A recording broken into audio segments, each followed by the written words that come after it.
করে রেখে দিয়েছি এবং ওনারা একটা জমি দেখেছিল এবং লুলু গ্রুপও কিন্তু আসছে, ওনাদের জন্যও কিন্তু একটা জমি অলরেডি আমাদের দেখানো হয়েছে। কোন জমিটা নেবে ওরা ঠিক করবে, যেটা দুবাইতে আমরা গিয়েছিলাম, কথা বলেছিলাম। এবং এই সেন্টারটা হলে এটা একটা গ্লোবাল ফেনোমেনা, যেটা আমাদের ট্যালেন্টকে ইউজ করতে পারবে খুব ভালো করে, এবং ইনফ্রাস্ট্রাকচারটা স্পেশালি মেধাকে অনেক এগিয়ে নিয়ে যাবে। কারণ আমাদের ছেলেমেয়েরা খুব talented, their skill is very good,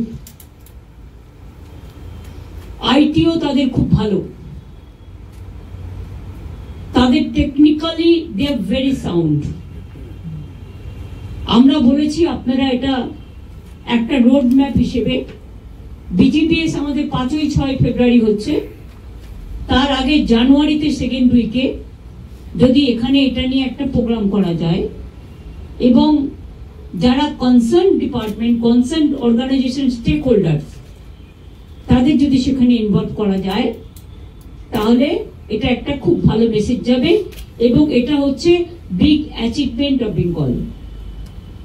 আমরা খুশি ইউএস গভর্নমেন্ট, এবং এটা মনে রাখবেন আমাদের মানে বলো না তুমি, ওয়েবেল আইটি ডিপার্টমেন্ট এটা 3 বছর ধরে কাজ করছে ওদের সাথে। অ্যানাউন্সমেন্টটা ওনারা করেছে পিএম এর সাথে, কারণ কান্ট্রি টু কান্ট্রি হয় বলে, কিন্তু এই কাজটা আমরা 3 বছর ধরে করছি, পার্সু করতে করতে আজকে যে সাকসেসের দিকটা এসছে, এটা কিন্তু বাংলার আগামী দিনে একটা বড় গর্ব করার ব্যাপার এবং প্রচুর এমপ্লয়মেন্ট এর ফলে ক্রিয়েট হবে। সুতরাং ওনার সাথে আজকে বসবার আগে আমরা জায়গা সব রেডি করে রেখে দিয়েছি এবং অলরেডি আলোচনা চলছে, এটা ওটা গুড নিউজ, তাই এটাও আপনাদের জানালাম। আমি কেন বলবো,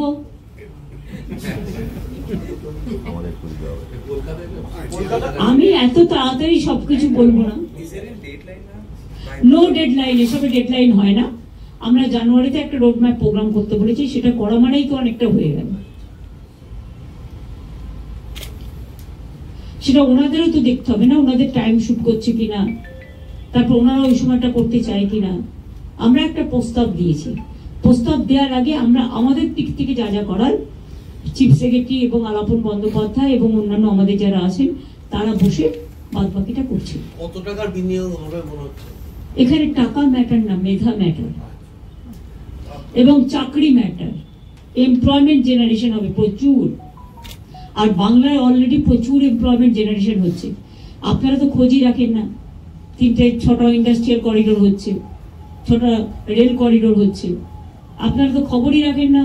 2টো পাওয়ার প্ল্যান্ট গভর্নমেন্ট নিজে করছে, 2টো পাওয়ার প্ল্যান্ট প্রাইভেট সেক্টর করছে, জিন্দালরাও পাওয়ার প্ল্যান্ট করছে সম্ভবত, আরো আমাদের স্টিল প্ল্যান্ট হচ্ছে আরো 2-3টে, এইভাবে অনেক প্রোগ্রাম হচ্ছে।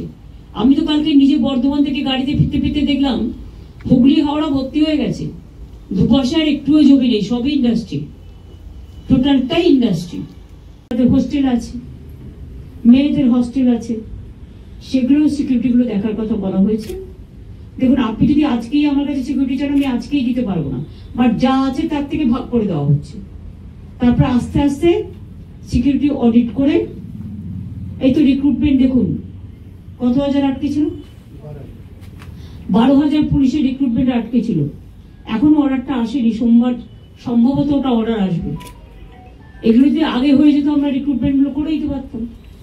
12,000 সংখ্যাটা তো কম নয়, পুলিশের রিক্রুটমেন্ট করতে একটু টাইম লাগে। তাও আমি বলেছি বেশি টাইম না নিয়ে, ডাক্তাররা যেমন আমি এখন অ্যালাউ করে দিয়েছি, যারা পিজিটি করে মনে করুন, বা এমএস করে, এমডি করে, নানা রকম আছে, তো তারা ডাব্লিউবি মানে ইন্টার্ন করবার পর তাদের আমি বলেছি তারা পড়াশোনাও করবে, আবার তারা চিকিৎসাটাও করবে, সেরকম পুলিশের ডিউটিও করবে, আবার ট্রেনিংটাও নেবে।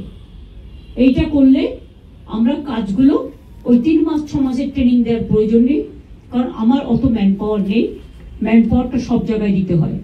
তার মধ্যে পুজো আসছে, শুনছি কেউ আবার কোর্টে চলে যাচ্ছেন, কোর্টের কাছে আমি আবেদন করতে পারি না, কিন্তু আমি এটুকু চাই 112 ফুট কেউ প্রতিমা করবে, তাতে স্ট্যাম্পেড হয়ে গেলে দায়িত্বটা কে নেবে?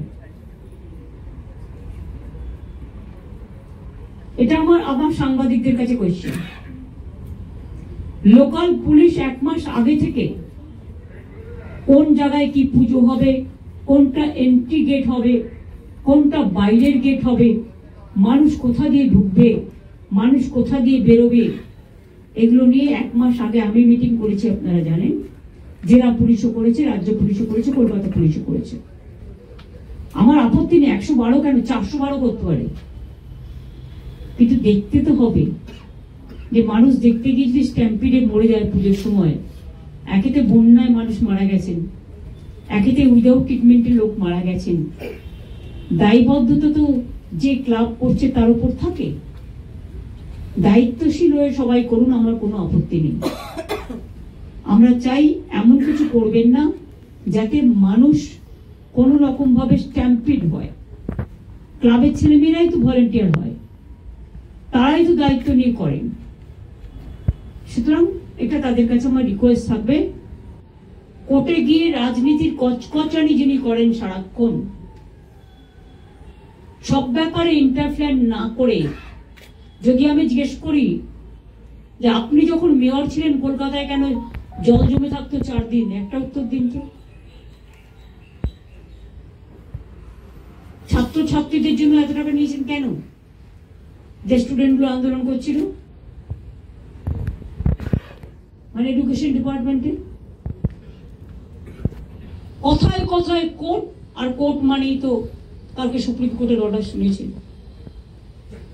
আমরা কোনো জাস্টিস খারাপ হোক আমি চাই না, আমাদের পক্ষেও দেওয়ার দরকার নেই, কিন্তু যেটি জেনুইন বিচারের রায় যেন নীরবে নিভিতে না কাঁদে, আর এমন কোনো কিছু না হয় যাতে মানুষ বিপদে পড়ে।